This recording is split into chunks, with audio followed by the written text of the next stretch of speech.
I think my staff's getting tired of me quoting Marshawn Lynch, but like he still said it best. Like he's about that action, right? Like on purpose, no matter where the location of the pitch is, you crazy fool. Like I'm telling you right now, there is not one hitter on the planet. Fellas. I don't know about that, but you know what? I'll save it for 12 months from now. We'll talk about it in 12 months. Yeah.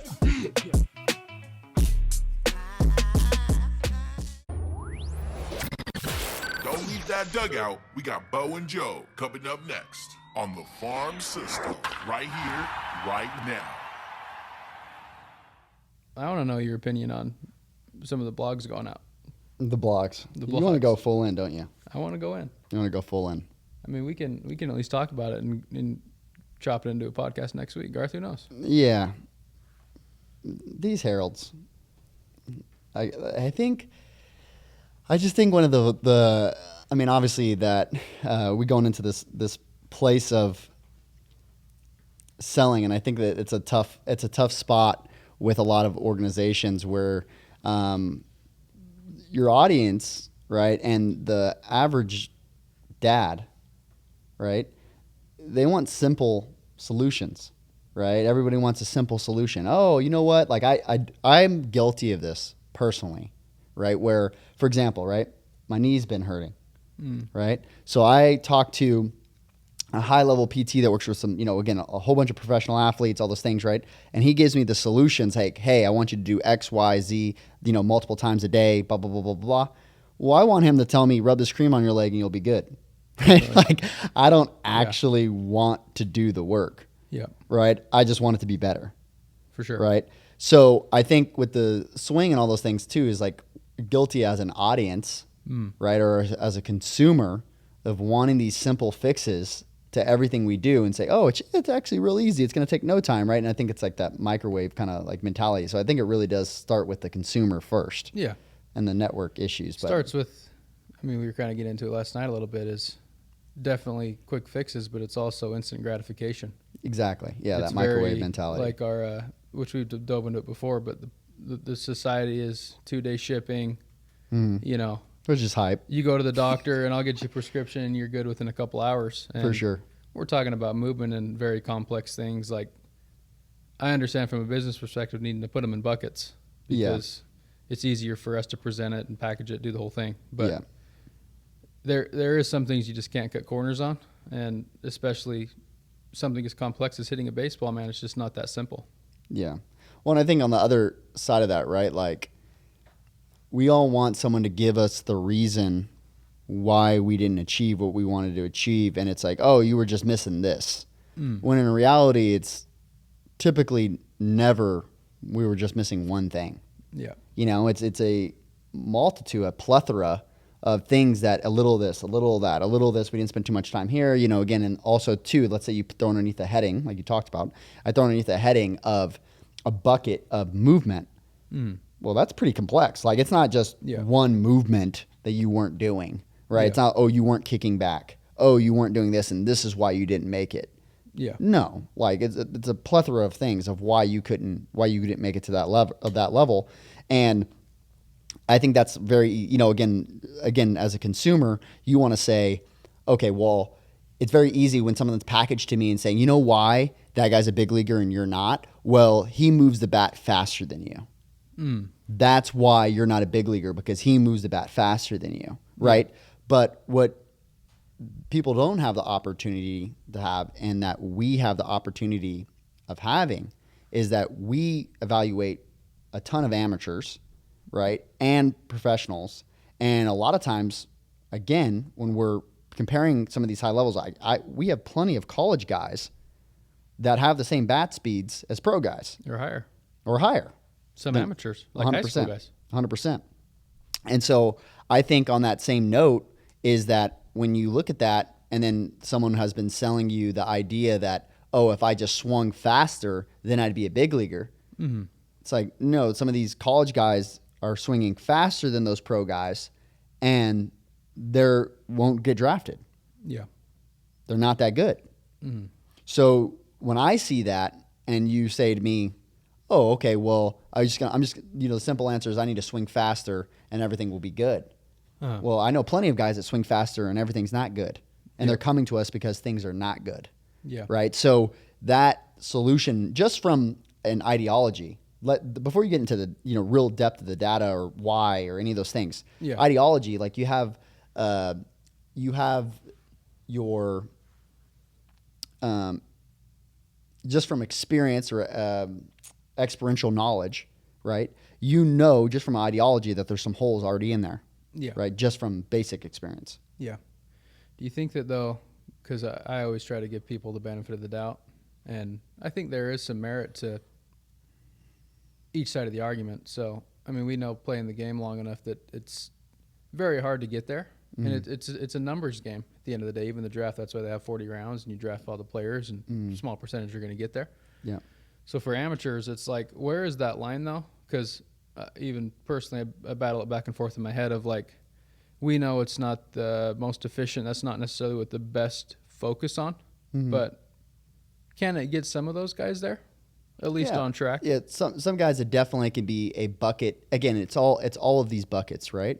So definitely in some way where if that's a big bucket that you're missing, well then yeah. And again, like with speed is really a bucket, but also too, in the meantime, it's not just like we wish it was as simple as, oh, you don't move it. A big thing for you is you swing 62 miles an hour and it's too slow, right? So we're just going to swing hard and that will fix it. Which in reality, no, I need to move faster. Now we got to get into the depths of, well, why am I not moving that fast, right? And I can just create that speed and all the other things will stay the same. I'll still have the same adjustability. I'll still have the same space. I'll still have the same direction. I'll still have the same hitability. I'll still have all those other things. Yeah. Well, no, and typically when we focus on one bucket and we isolate on one metric, right? Then we end up, while trying to create this X number, we end up losing compromising so many other things that made us. There's a reason why we're probably not moving as fast, and it might be again because it gives us more adjustability, it gives us more stability, and it gives us more of these other things that are creating those results that I'm already getting, right? Yeah. So yeah, let's say you start creating more bat speed. Great, you hit 2 extra doubles the next year, 3 extra doubles the next year. Let's say that, right? Yeah. But you also struck out 3 times as much. Yeah. Is that worth the squeeze? And not to say that we can't train speed and gain speed and still keep all those other things, but is how we're trying to do it. And again, in the space of, oh, well, I'm just going to kind of more from an S&C lens, that I'm just going to swing as hard as I can every day, and that will fix my ability from a physiological standpoint to be able to move faster.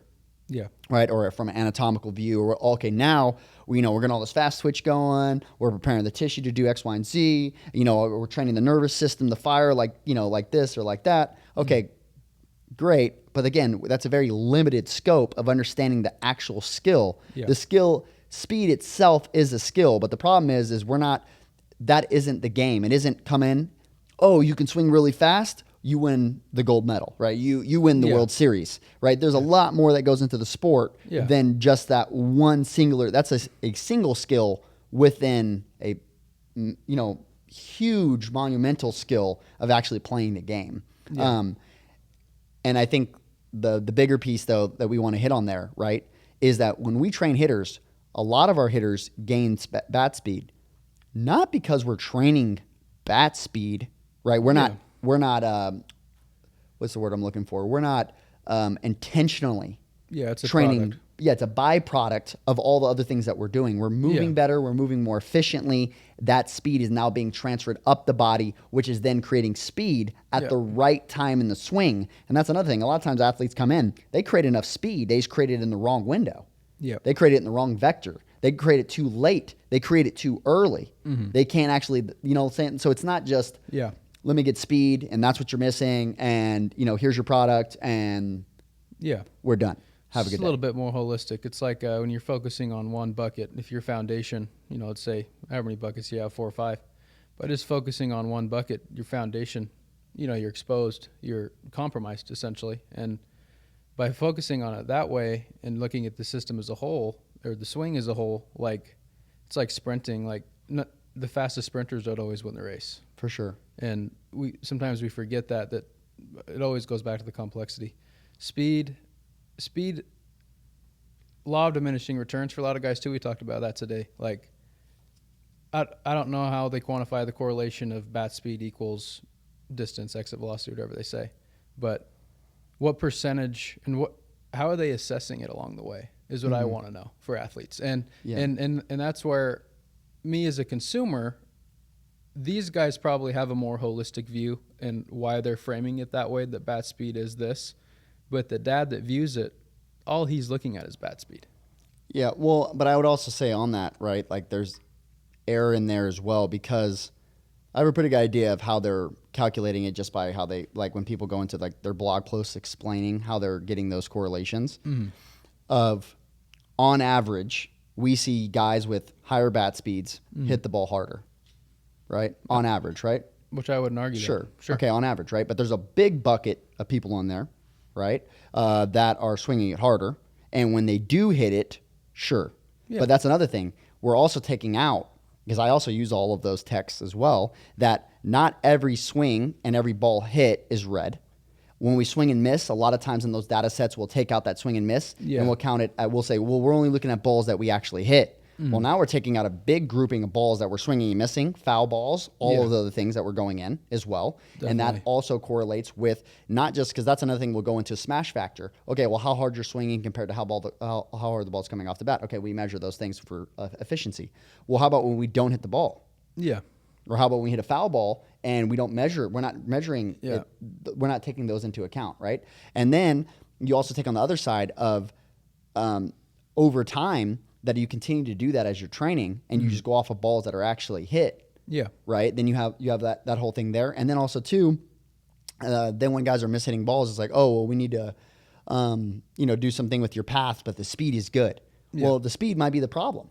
100%. Is that you're trying to create so much speed. Yeah. And even somebody that's more simple-minded, that I love, like how he likes to flesh it out a lot of times, is our guy Ferbs, right? I was just watching one of his Instagram post, and he was saying, look, when you swing slow, look how much different you move. Yeah. Right? When you try to swing fast, you cut across the zone. When you swing slow, you stay, the barrel more works through the middle of the zone, your elbow doesn't yank out, right? Well, that we know that, right? We know from a science perspective where he's right, is that when I try to create more force, I recruit different muscles to complete the task of swinging hard, right? Now I over-recruit, right? And I do these other things and I lose form, because I'm trying to swing so fast. And again, let's apply this back to an SSE lens. We talked about this earlier. I get in the weight room. Usually when I'm 1 rep maxing or swinging or working out within my 90% and up, my form starts to slip. Why? Because it's my max, right? 100%. I don't have, this is as much as I can do. So I'm compensating all over the place to try to get this 1 rep in. And that's where, Zach Decken and all those guys from TCU and all that stuff are talking about, like moving over maxes, right? Is that I can still get really strong, right? And I can still I can really train speed at a good window. Yeah. Right? By training in other ranges where I can also keep good form. Yeah. Because the good form is also creating speed. Well, so if I'm losing one for the other, the whole point is overall speed, like. It also brings up an interesting point when you look at it from that way of like energy depletion. Like I know when I was maxing in the weight room and I was really going at it, I maybe had 2 chances. Like it was like, if I miss it twice, my energy's gone. What do you mean by that? Break that. Give me a little bit more clarity on what you mean. So like if I can do 410, and that's 95% of my max, and I maybe can do 415 one time, I know I'm gonna have 1 shot. And your CNS is fried. My CNS is done. Gotcha. Okay. So what I'm saying, correlating that to hitting, is we're training at these high speeds all the time. And baseball is very. You run down this rabbit hole of approach and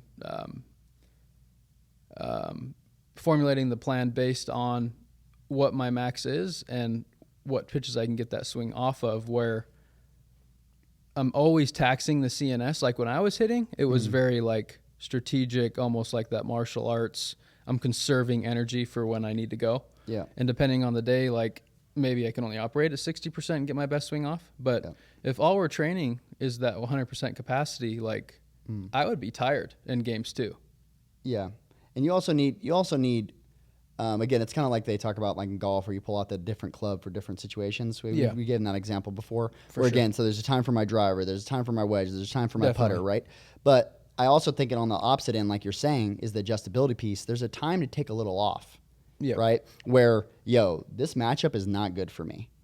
I'm facing Chris Sale, and he's creating some angles, and I'm cutting across the zone right now, and I have a very limited window to be able to hit this ball. Yeah. And I'm also swinging hard in and out of the zone. So I have a very short time to actually, when we talk short time, we're talking about milliseconds to actually be in alignment to be able to hit this ball. And even if I do hit it, I'm probably not going to generate good spin and good angle off the bat. Right. Yeah. So there's a very low probability that I'm actually going to hit here. And then this is where we get into the side of it again, matching approaches. And there's depths and depths and depths and depths. We go there, right? Definitely. But the whole point is from a experiential side of just a hitter or just going into it, a really good hitter or someone that's adjustable or those other things, right? Yep.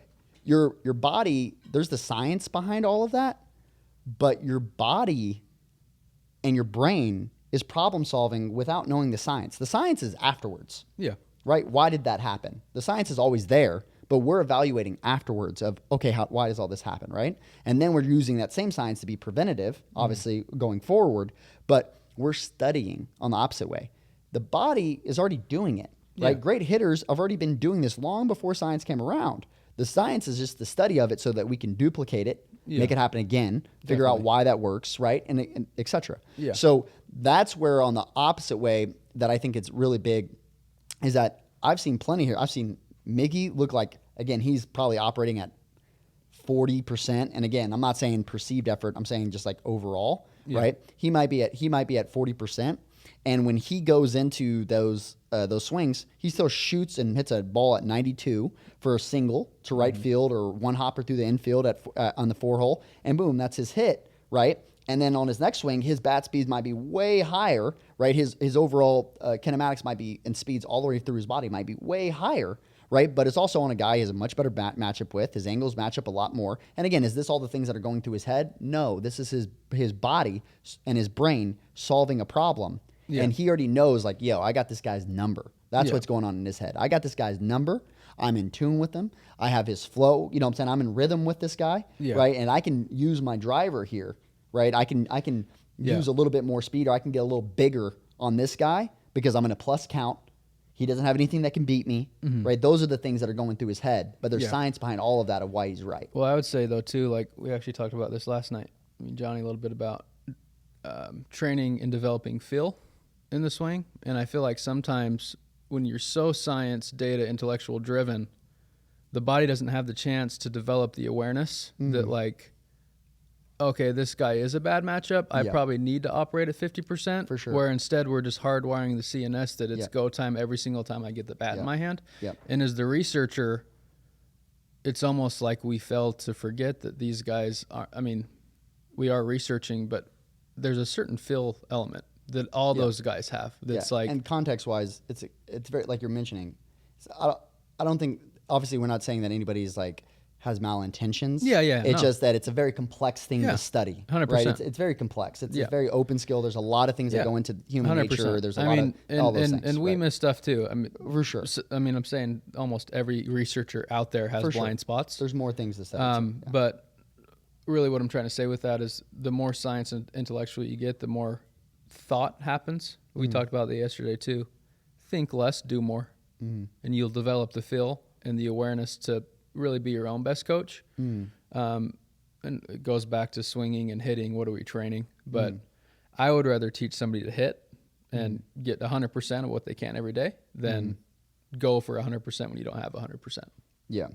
And then, obviously with that, right, I think there's this weird complexity that, like, when you move like crap when you're young, you have to learn to hit more. Yeah. Because you don't move well. 100%. Where when you move really well and you can get your A swing off more often, you don't have to hit as much in the sense of like you have such a large window to be off time, such a large window to be adjustable, right? That other guys got to compete a little bit more in the sense of, like, for example, let's put it a different way. Yeah. Let's say I'm just naturally really gifted, and we all have coached or been that guy that was naturally very gifted. I didn't really have to have this very complex approach and have all these other things that I had to do to really get things off. And we used to, and a perfect example of this is, what's his name, with Pablo, right? Is you take a guy like him defensively. Let's go on the defense side.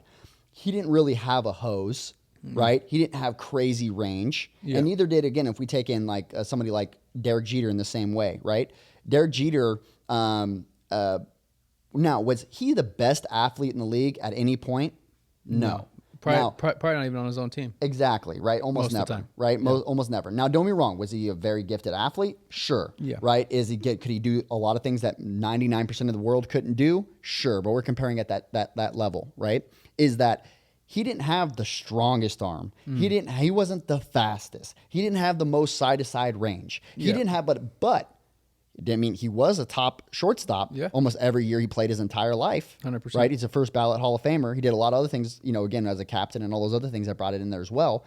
But when it comes into that, he didn't have all of these top things where, again, you take in somebody like, again, Tom Brady or something like that, right? That goes to a combine. He's not top level at all of these things. But when it comes to game time, they have this other skill set, right? Yeah. And obviously a lot of people value that because not everybody's going to be the most athletic, not have the most speed, not going to have all those other things. So I think there is this weird dynamic, though, that like when you have to learn to like ball strike, or people call it like hand-eye coordination, right? And you're just like getting the barrel of the ball and you find a way to solve problems. Okay, and then I later go back and teach you to move more efficiently. Yeah. Right? That could be there's everything in between, right? There's all these different complexes, but there's some guys that I know that really didn't move well when they were younger. And then figured it out more as they got older. Yeah. And it forced them to learn this other skill set. It learns you to compete to complete the task. For sure. Where sometimes like we've talked about that a little bit, where like I always lean a little bit more towards the fill because I moved a little bit better most of my life. So like I have a little bit different of a lens, but like what you're describing, I think, is the sixth tool. And it usually plays out that like, I mean, like you have guys that are extremely talented, extremely athletic, and they are the best, but it doesn't usually happen that way. Yeah. Because you're not constrained to force it to happen unless you played on such a good team that everybody was just dudes. Yeah. Right? And even then that makes it even easier to get away with stuff because the guy behind you could pick you up or whatever, right? You're protected in the lineup, all these other things. But we're basically, again, let's flesh it out and just give it where most people connect it, like baseball IQ, right? So you get this baseball IQ of, okay, I know how I can win at this game by calling, trick plays, timing picks, again, if defensively or whatever those things are, or as a hitter, right? You know how to, you can adapt your approach so nasty to who you're facing. Yeah. Right? That you can do all of these things and still be able to get hits, even though you don't really move that well. Right. Right. So, and again, it also plays at different levels, right? Higher baseball IQ, not a great swing, can play more at lower levels, right? Yeah. As you go up in levels, you got to move better, right? And we talk about this even at the youth level. If you talk about like teams like Rudy Garcia, we've had him on the podcast before, right? But like Rudy's team, when they go play in the World Series and somebody's throwing, almost 80 miles an hour from, however many feet they're throwing from, it's ridiculous. Yeah. It's like, you better be pretty efficient. Definitely. Right? Because if you're cheating at anything or any of those other things, like, so if you say in general youth level, yes. But at the highest levels of youth, it's also crazy competitive. And that's why those other guys, you will usually see some of the best moves. And we always quantify those players to like some of the MLB guys and how they move. Yeah. Now, again, big leaguers obviously move faster. There's all these other things that are going on.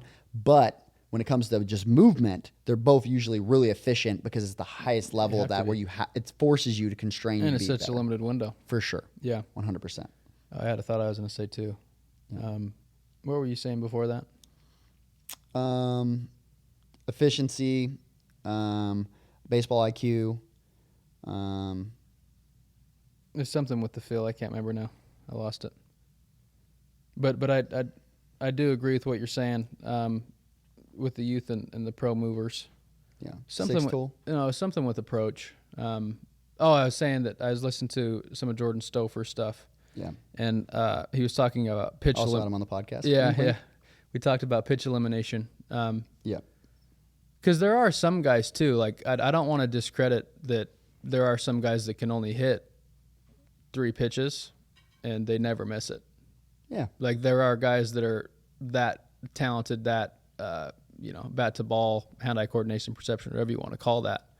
But I would also agree that that's an extremely undervalued tool, and it isn't taught that much now. to where it's like, it's almost like one or the other. And just the holistic view there of like, it really all goes back to that 6 tool of understanding what you can do and what you can't do. And I just feel like the way the industry is training, that's just not hit on enough. Yeah. Well, and I think also too, what people get lost too in marketing, like marketing, and there's a business behind things. Yeah. Like extremes often are what get looks. Extremes So often get market Do capture. you think it's which I know you said consumer, but where's that line of integrity and being an educated consumer? Yeah. Like, do you think, and I know this is deterring off track a little bit, but I also think it's good for people that are listening that are buying some of this stuff and are seeing the marketing. Like, where's the line there between business integrity and just educating yourself as a consumer? Well, I think first off, and I know there's a lot to unpack. There's not enough time. The whole thing, like a dad is hoping that what they're seeing is trustworthy. Yeah. But I would just say it's kind of a hairy line. Well, I also think on the other end, right? Like I think even when we say like their line, it's like there's once you get past here, all of a sudden it's not good. You know, it's like this white and black thought, which in reality is just like, no. Like there's information that's going out. No one has, you know, again, in general, doesn't have malintentions where they're trying to lead somebody astray. It's also on you as a consumer, right, to go and do your research, take information from multiple different sources, just like the guy you're listening to did, right, to develop the things that he's doing and to filter and be able to filter those things and educating yourself more and more of understanding when you're consuming information, again, take the meat and leave the bones, right, is that in everything, I don't care if, I love people that speak about extremes because there's still a lot of meat there. They've gone so far down a rabbit hole that there's a lot of things that are really big there. And there's some things you need to toss, right? But, and maybe you circle back to at one point, but like in the meantime, right? Like there's a ton of information there that's really good. And those extremes bring a lot of awareness. Well, and to your point too, Garth, I always like people that are willing to go out and be an extremist because it opens the door to the polarity. Yeah. It opens the door to, okay, you're onto something there. So let's study the contrary. And let's try to find a middle ground between each other. And even personally, we do that, hold each other accountable. Like maybe we're going a little bit too far down this road. And what is this camp or this group saying? And now it opens the door to the whole industry to be like, you broke that barrier. And now like the whole industry's leveling up. Now let's see what else there is to study and research. Well, it's like a documentary, right? You watch documentaries on Netflix or wherever, right? They're no, they're gonna watch them on, you know where. Yeah, I agree. But that's the thing, though, is like with any documentary, right? It has a sole focus on something in particular. Right. And often, you know, there's a lot of really good information there that's true that needs to bring awareness, and there's also some things where it's like blowing a little out of proportion. Right.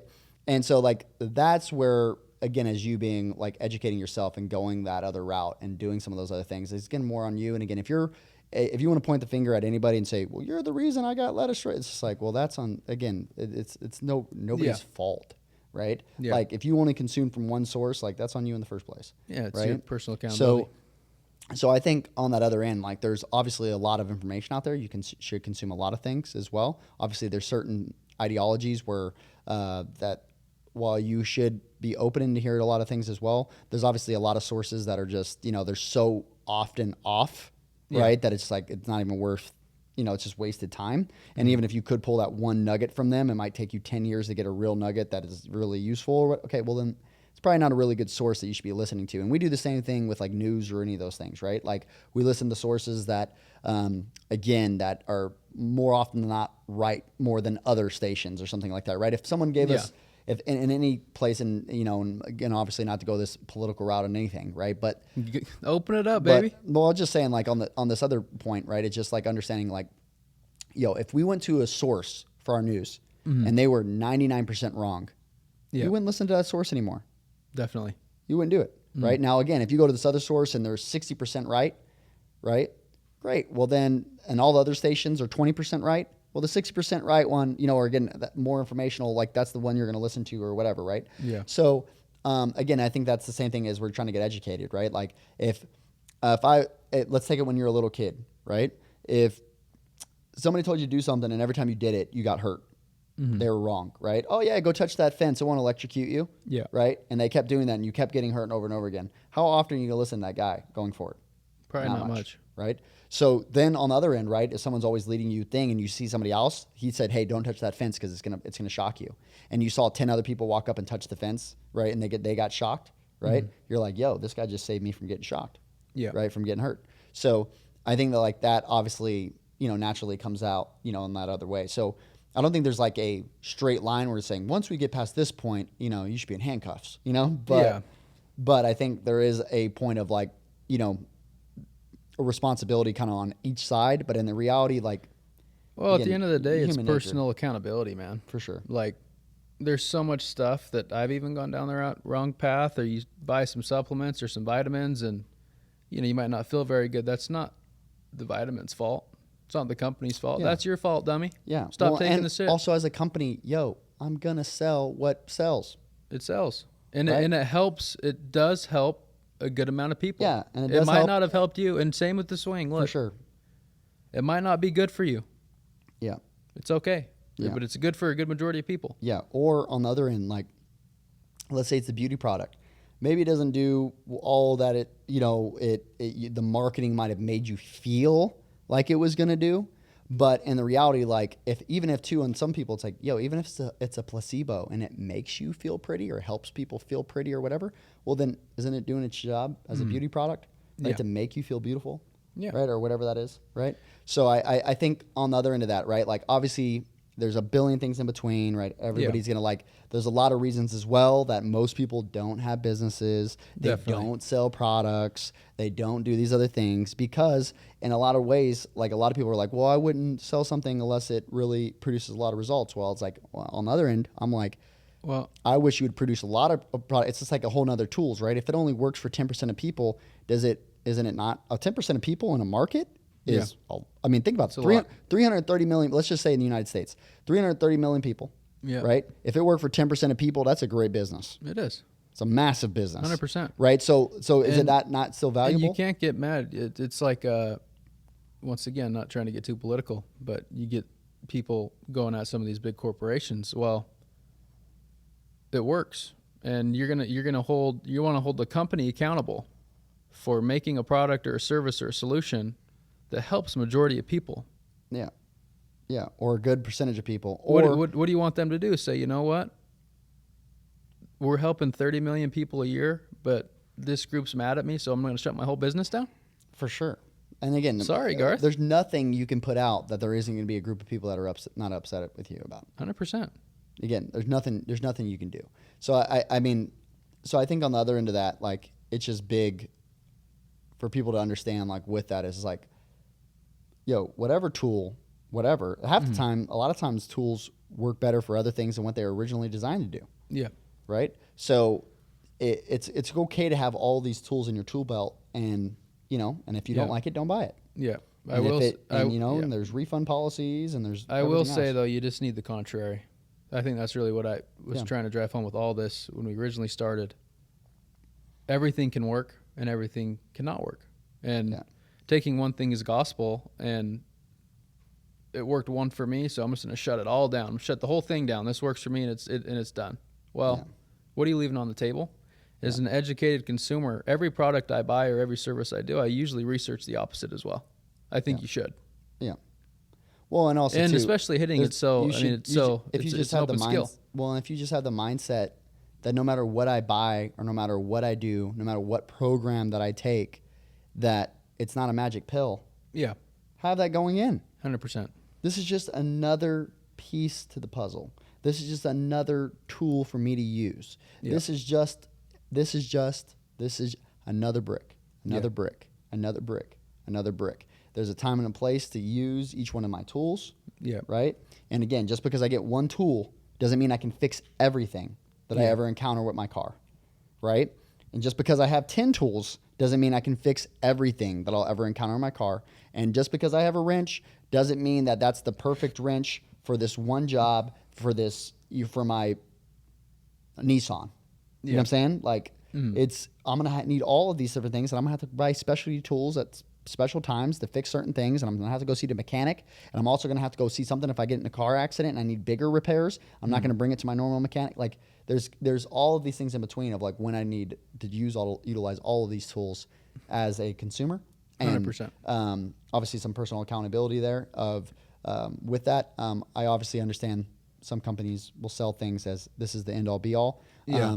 But with that being said, some of that is also driven by cultural needs to want something to be the full answer. And if it doesn't feel like it's the full answer for me, I'm not going to consume. Definitely. So with that, again, where there's all bigger responsibility, not personal responsibility, but taking responsibility on ownership within our culture that we have created. Yeah, definitely. Right? That things have to be marketed a certain way to create a sale. Yeah. Not because the tool isn't good, but because you won't pull the trigger on something unless you think it's going to be effective for 99% of everything. Or if that it you has do. stats or research or statistics to back it up. For sure. I would just say, and I know it's tough. We've done research, just it's hard not to manipulate studies, but just present the data as it is. Yeah. Just present the data as it is. And don't be soft. Don't be soft. Stop manipulating research. Yeah. Present the data and let the people decide. Well, and when you're consuming the data, again, just be educated. Just be educated. Don't look, again, it's not their fault that they presented you some data points and you're like, that's enough for me. Like, that's you. Yeah, ignorant. Go and do your own research. Don't be lazy. 100%. Don't be lazy. That's on you. It's your Everybody career. else is lazy too. So that if you do what everybody else does, you're gonna get what? Everybody else's results. Do your work. Do the work. The Don't be soft. paradox. It's your career, man. Yeah. It's your career. It's on you, bro. You're gonna make a decision based on a headline with some research backing it up. That's your career, man. It's on you. I have my mistakes, and when you don't do your research, own it. 100%. Own with this. I picked the wrong lawsuits. You know how many times? It's you know how many times I bought stuff, read the top of the thing, thought it for sure was gonna work, and then I got it, and I'm like, yo, if I would have read this a little bit more. It's like the people on eBay and stuff that buy like the TV box. There's no TV in it, and they thought they got a TV for $50 or whatever it is. It's just like, yo, it's your fault, man. It's your fault, bro. You thought you were gonna get a freaking TV like this for $50? Wake up and smell the coffee, Garth. That's on you, Garth. It just is what it is. Adapt and adjust. What else you got? Garth, that's it. Let's wrap her up.